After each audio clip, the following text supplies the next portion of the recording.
Welcome back everyone, it's Mags, and Hyperdimension Neptunia is a series that is known for many things, but among them is its heavy volume of spin-offs. There are actually only 4 numbered main games, albeit all with multiple versions, and a 5th finally being teased for some time in the future. The 4th and most recent mainline game came out 10 years ago, and the many other games in the series are all wildly different flavors of spin-off, experimenting in all kinds of different gameplay genres and story scenarios. But interestingly, they didn't even start until after 3 mainline titles in a row. The original versions of Neptunia 1, 2, and 3 all released within 1 or 2 years of each other with nothing else in between. It wasn't until after 3, called Victory, when the madness truly began. Now that I've covered Neptunia 1, 2, and 3, well, it's time for the madness. And it began with what is probably by far the least known and talked about game in the series, thanks to an underwhelming reception and never receiving a single port, remake, or re-release, having it be stuck on the PlayStation Vita of all things for the last 13 years and counting.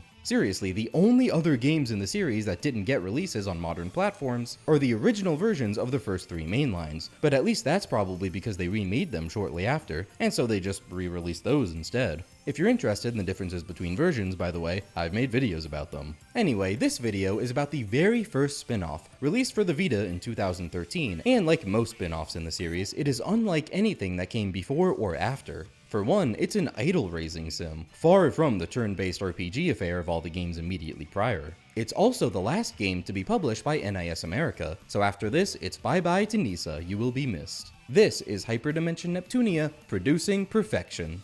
So right away, I'm massively inconvenienced by this game not being compatible with the PS Now, there are ways around that, but I like to keep things pure and unmodded, particularly if the online services and shops are still actually up and running, which they are for the Vita. Not so much the 3DS, I'm gonna do whatever the hell I want to that thing. And besides, some games wouldn't make sense on a PS anyway, because they use touchscreen or gyro control, something you could only do on the Vita itself. So I bit the bullet and purchased not only a Vita, but also a capture card for it, which was a pain in the ass to set up, but don't say I don't do anything for you all. Let's see if goddamn producing perfection of all things was worth the hassle. As a side note, it did take me a couple of recording sessions before I figured out the right settings to make the capture actually look good. In particular, there was a good amount of screen tearing when the character portraits moved, so apologies if the footage looks weird in some places. This is all coming from a real Vita after all. Crunchy. This entry is completely non-canonical. How do we know? Some subtle lore details that don't make sense? No, because the game literally tells you to your face as soon as you start the story mode that it's non-canon and that you should not question anything that happens as a result. This is for funsies only. Thanks, Histy. Something I have been told about before regarding these spin-offs is that with many of them, canon hardly ever matters, and they kinda just do whatever they want regarding the scenario, and that is immediately apparent with this title. There is a very good reason for Histy's warning. For one, this game takes place entirely in the Ultra Dimension. They don't ever actually acknowledge that, or acknowledge the different dimensions at all, but all the character designs and background CGs are clearly the Ultra Dimension variants. Except this Basilicom hub here, like this background is taken out of Neptunia 2 of all things, which was not the Ultra Dimension, so already they're going buck wild. But even saying that these are the Ultra Dimension goddesses is not really true.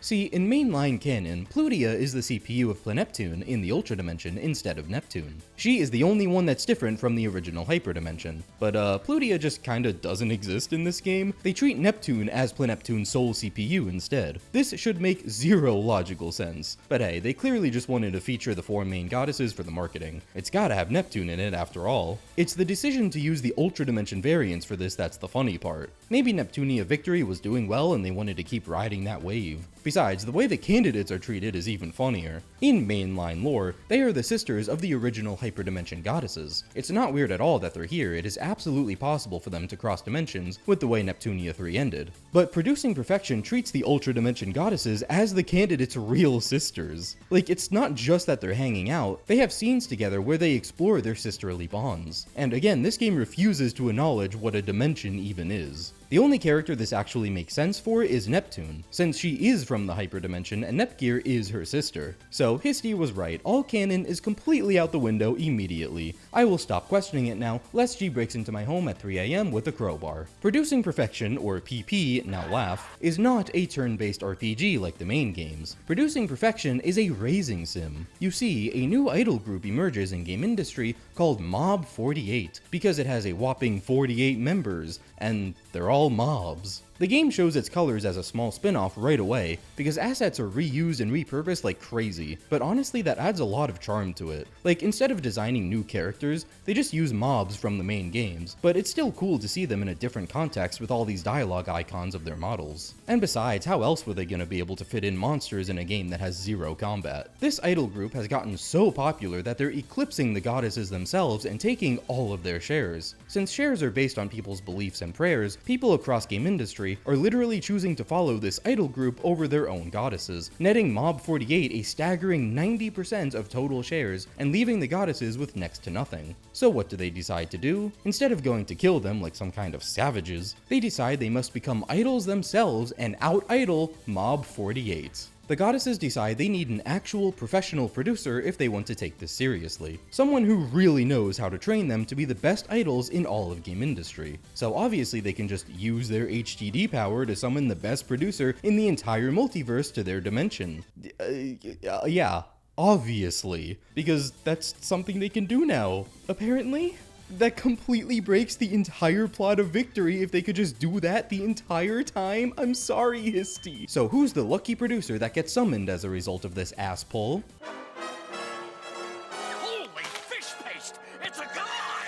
Meet the producer. You. You are the self-insert main character of Producing Perfection, although it's pretty heavily implied that he's a guy and he's kind of treated as such because, of course. Also, as you can probably expect, he is not a professional badass producer, but your typical stock protagonist who has no idea what he's doing, and you can just so happen to name him. This game really does have so much spin-off energy that it's off the charts, and I honestly can't help but love that about it. What I mean by spin-off energy is that it's so different from the main games and clearly a much smaller budget title, but they still need to use assets and ideas from the main games, so you get these really familiar assets used in completely unexpected ways, and there's something so jarring about it. For example, during the very first cutscene of the game, they use the alarm sound effect that plays when enemies get the advantage on you in battle in the main games, as a generic oh no kind of sound in a dialogue cutscene.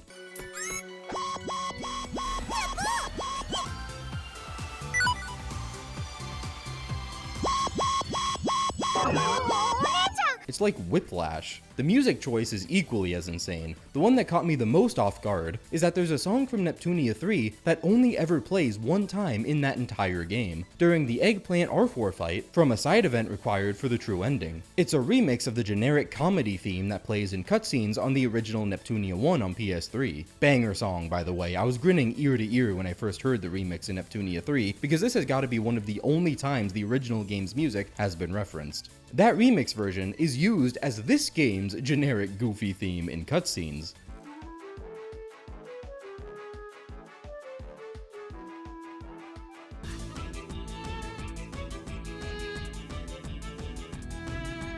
There's just something really charming about seeing what they had to work with and what use cases for it they could cook up. When it comes to the actual gameplay, well, given the genre of the game, it's almost entirely menus and dialogue. It's a racing sim after all. There are 4 routes you can choose, one for each goddess. Since you are a certified loser TM, you cannot handle producing all 4 goddesses at once, so you must only choose one to focus on, and that is your goddess for the entire game. The whole thing operates on shares, since you're trying to steal them back from Mob 48, and everything you do is in pursuit of either raising your goddess's stats or earning shares for her, which is what you need to actually win. The other goddesses are still being idols on their own, just not being produced by you, so you will be actively competing with them along with Mob 48. There is New Game Plus, which is just starting a new route once you reach an ending, and all progress, including stats, event completion, and friendship and affection meters, carries over even when you choose a different route, so you don't really have to worry about losing anything. You have a maximum of 180 days to meet your win condition, which is actually not just beating Mob 48. A special event plays when they end up in last place, but your actual win condition, and the thing that will automatically trigger the end of the game, is having the most shares out of everyone. Your goddess must be the #1 idol in all of game industry. Each day you can do one thing, all selected from this main menu here. As you can see, each thing is split into one of 5 categories.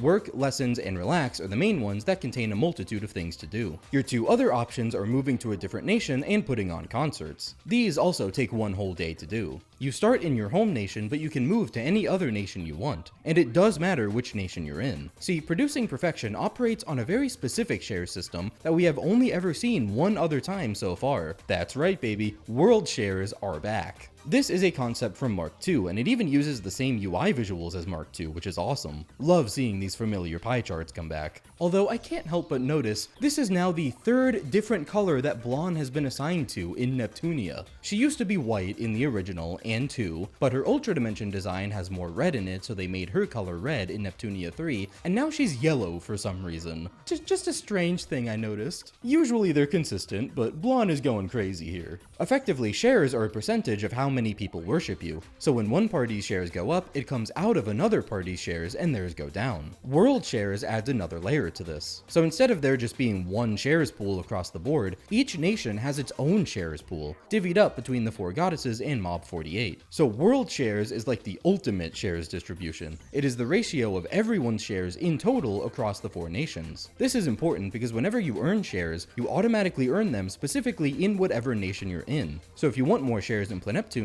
you have to move to Pleneptune to get shares while there. Your main source of shares are putting on concerts or through the much easier and more convenient work events. Again, the game automatically ends when you're in first place, and there is no way to reverse shares. Keep that in mind. Your goddess has a number of stats to keep track of. 2 stats in particular are special because they don't have a set value, and instead fluctuate on a percentage: stress and guts. Stress is probably self-explanatory. The main stress inducers are any of the events in the lessons category, and putting on concerts. When it gets too high, you can decrease it a lot through the refresh and vacation events, both under the relax section. If stress gets to 100%, the game will automatically end and you'll get the bad ending. This isn't something you can start a new game plus from. It boots you right back to the menu and makes you reload your save. You also get the bad ending by running out of days. Guts is like the opposite of stress. You want it high. The problem is that guts just kinda changes whenever the hell the game feels like it. There is a method to it, but nothing that's very controllable.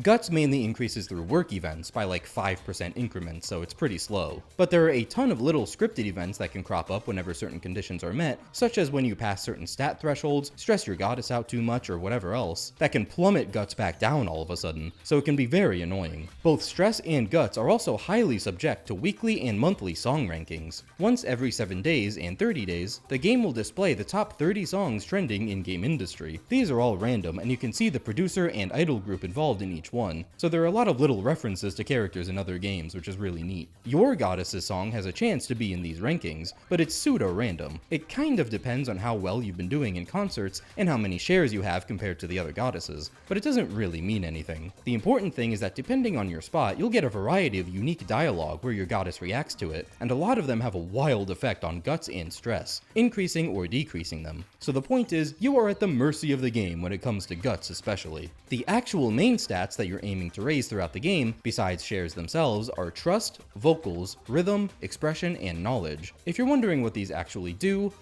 the answer is nothing. The only one of these worth paying attention to is trust, because you need to have an S rank in trust to get the true ending. That's literally it. The other ones are only important if you're actually going for completion and want to see all of the events, because there are special events that play when your stats reach a certain threshold, indirectly requiring you to raise them all. You would think they make you do better in concerts, but not really. Concerts are entirely their own thing, and if stats do have any effect on them, it's very minimal. There are 2 last metrics on the stats screen: fans and haters. Fans literally just means world shares, it's 1-to-1, so it's just an easy way to see your standing. As for haters, I'm gonna be totally honest, I played this game to platinum completion and I still have no idea what these do. I can probably count on one hand the amount of times I actually got haters. Maybe they can reverse shares, that makes sense, but I don't think there's any easy way to intentionally get them, even if that was true. Starting from day 40, you can team up with other goddesses to form a duo or trio. You can't have all 4 goddesses in a group at once, unfortunately. That would probably just make you win the game immediately. See, when you're in a group, literally all of the goddesses' shares are combined into one entity, and you do everything as that entity. You can break it off at any time, but to initially form the group, you have to have a high enough friendship with the goddess you're teaming up with. Friendship with goddesses is raised through special interact events under the relax section, where you can see events with other goddesses. This is kind of the only time where your goddess interacts with the other goddesses. Breaking up with a goddess, even if you're in a trio, will automatically break the whole whole group up, and it resets friendship to 0 with the goddess you chose to break up with, but not the other one if it was a trio. Every character actually has a friendship meter, even the candidates. Candidate friendship is just for funsies, it's mainly just raised in certain scripted events if you choose certain options. It doesn't actually have any effect on the game. The goddess you're producing also has a friendship meter, which makes me believe that the friendship meters refer to you, the producer's friendship with the other characters, not your goddess's friendship with them, which definitely makes sense with the candidates because those friendship meters are affected in those scripted events where they're talking to you, but it doesn't really make sense with the interact events because those are your goddess talking with other goddesses, but then your friendship meter increases, so it's very nebulous. However, when you're producing the goddess, that friendship meter is actually called the affection meter and is treated a little differently.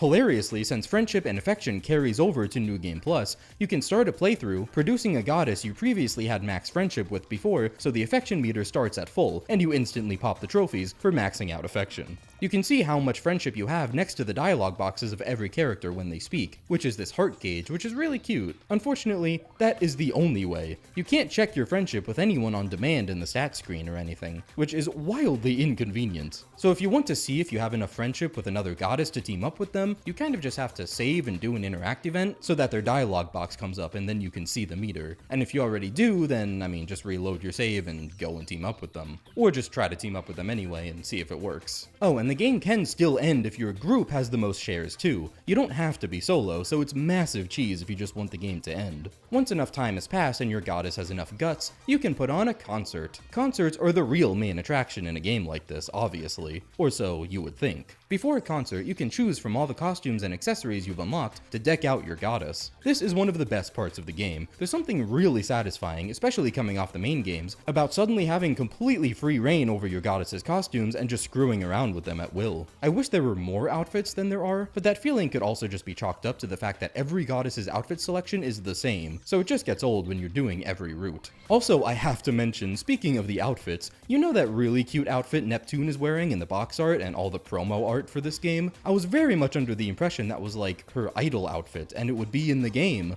It's not. That outfit is nowhere in this game. We were robbed. If you're in a duo or trio, all the goddesses in your group will be dancing on stage and you can dress all of them up, but the camera during the concert will still only be focused on the goddess you're producing, which is kind of awkward. Actually, the entire camera system is kind of awkward. You can manipulate the camera with the sticks, but there are different angles you can select too. Each button on the D-pad cues up a unique angle, and you can hit circle to then change to that angle. The thing is though, it is impossible to change your mind, because you can be more precise by choosing another directional button that will then modify that angle. So every direction you hit after the first will just modify that first angle instead of being able to change to a different one. It made the camera extremely annoying to work with. Not that it actually matters, it's almost purely aesthetic, but still, these are all about aesthetics. The better you do in concerts, the more shares you get from it. The goal is to get the audience's hype up, which is signified by this circular meter in the bottom right. The main way this increases is through stage effects. You unlock various stage effects throughout a playthrough, and you can equip 3 of them at a time tied to 3 of the face buttons.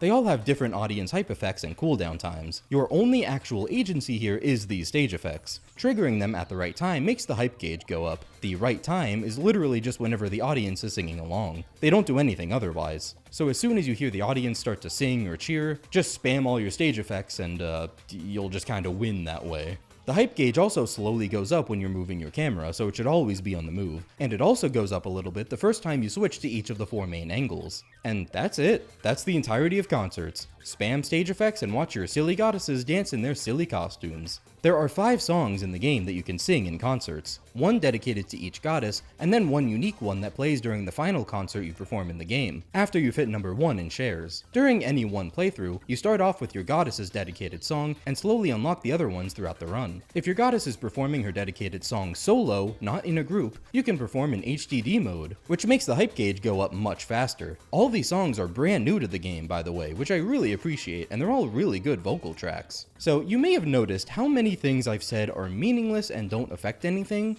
Yeah, that's about this game in a nutshell. About 80% of this game in terms of its mechanics are entirely for show and don't actually do anything. In the case of concerts, they barely have any interactivity and also aren't affected by your stats, which kind of kills the point of literally the entire raising sim portion of the game. The only thing that actually matters to win is raising shares, which you can get really fast by just doing work events. In fact, it can be very difficult to intentionally not win and drag out your playthrough to see all the events. It just feels very half-baked, like there are cool ideas here, but none of them are followed through on or realized in any meaningful way. But this is Neptunia, and a raising sim no less, so you'd think a big appeal of this game is of course going to be the interactions and events. The story, the concerts, that's all in the background. The entire flow of this game is choosing the options each day and seeing what wacky shenanigans you and the goddesses get up to and seeing all the events play out. When it comes to the actual main story, each goddess's route plays out in scripted events that automatically play on certain days. Many events in general give you dialogue options, but they're especially important in the story events. In those, there are correct options, and if you don't choose those, you'll miss out on the true ending. In fact, the entire flow of the story can just go wonky. Not that the story will change, but the days that the events play out aren't entirely set in stone. The thing you need to understand about this game and its event system is that there are a lot of events that automatically trigger when certain conditions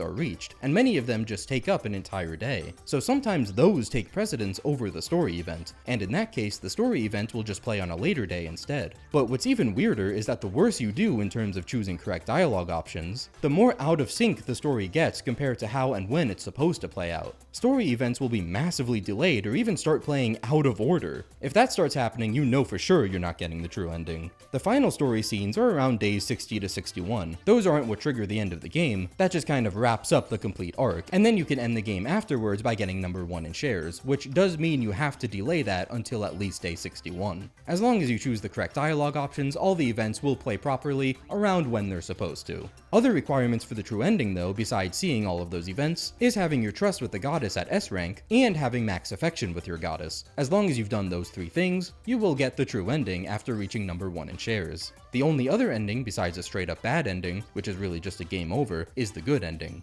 As far as the actual story itself goes, all those scripted events generally follow the same flow for all the goddesses. You, as the producer, get to see some of their insecurities and things they're struggling with due to their personalities, like Noir overworking herself and refusing help. Then there's Vert, who doesn't struggle at all and with ease can play 24 hours of video games and do 24 hours of idle work per day simultaneously and just appreciates your company while doing it. We love her around here, she's a queen. You'd think that would make her boring, but actually her route might have been my favorite one. Either hers or Blonde's, because I've always just found Ultra Dimension Blonde extremely funny. She apparently wrote the entire game. I do still specify Ultra Dimension not just because of the character designs, but also their personalities. They're all written in the same way as they were in Neptunia 3, so they're all distinct from the original Hyperdimension characters. Unfortunately, this does mean that the writing and characterization choices that I really did not like in 3 are still present to an extent, chief among them being that Nepgear is bullied to hell and back, and also still has a weird dependency problem with Neptune. Also, Neptune herself is still kind of an ass. You don't see nearly as much of it since all the goddesses' roots are mainly isolated from the other characters, so they don't interact a lot, but it's still noticeable.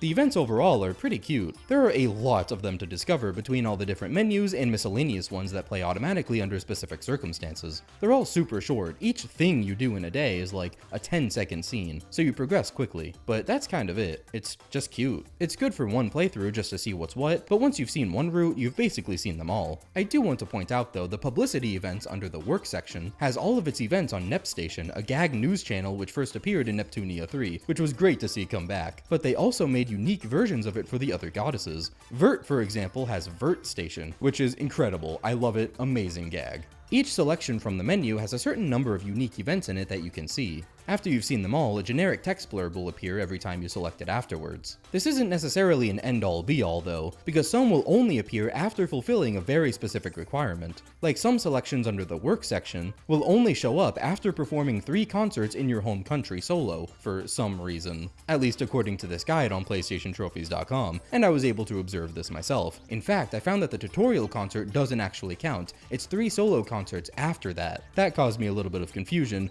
and fear. There is zero indication in-game of any of these requirements. The game splits all the events into 5 arbitrary categories, with just a % completion next to them, and that's literally it. So you can't see which events you still need or which you've already gotten. By the way, this is like the only comprehensive guide ever written in English for this game that I could find. And it seems to have been written when the game was still Japanese exclusive, because everything was translated from that. Absolute hero, this user will forever be enshrined in the Hall of Fame of obscure video game guide writers. They are truly the backbone of our society. If you want to see all of the events and get that sweet 100% event completion for each goddess, well, strap in, because that's basically the entire Platinum experience. So let's break all of these events and categories down. In the work section, there are 5 selections that you can make. 4 of them serve to raise fans, so it's your go-to way to progress. These are ad campaign, event, recording, and publicity. Most of them aren't available every day though. Ad campaign is the only one that is. Both event and recording have a cooldown time of 3 days each, and publicity has a cooldown time of 10 days. The 5th one is just the selection to form a group. Under the lesson section, there are also 5 selections you can make,